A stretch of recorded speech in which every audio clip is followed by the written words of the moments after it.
á mjög góðum kafla í öðrum leikluta sem að hvað maður segja, setta okkur á rétt spor. Já. Það var svakalega leikluti, þetta var bara eins og ævintýri, hvað var í gangi þarna?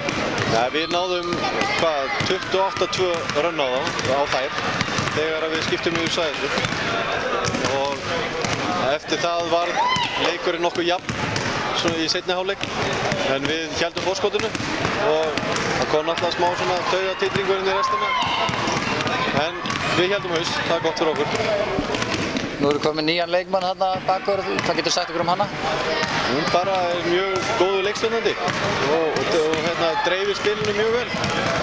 Hún skoraði nú ekki mikið, einhver 7-8 stig, ég held það, en þetta var bara, hvað maður að segja, við náðum góðu fórskoti í þeirra hálfleik sem að fleytta okkur gegnum leikin. Nú er hérna Hamar loksins búið að tapa og þeir eru fyrstir til að vinna þér í deildinni í vetur. Hvað þýðir þetta upp á framhaldið, úrslitakeppninni, stutt í hana og svo framvegis? Þetta er bara aðalega gott fyrir sálina, held ég, fyrir hópinn. Við erum búin að tapa fyrir það nokkuð sem, við hefum ekki unnið þér síðan í fyrsta leikna. Var það ekki meistarana eða hvað, það var einhver leikur sem við unnið þér hérna í haust. En þetta er bara gott, aðalega gott fyrir sálina held ég. Og það þarf nú eitthvað stjarnfræðilegt að gerast til þess að þær verða ekki deildarmeistarar. En það var allavega ekki í dag.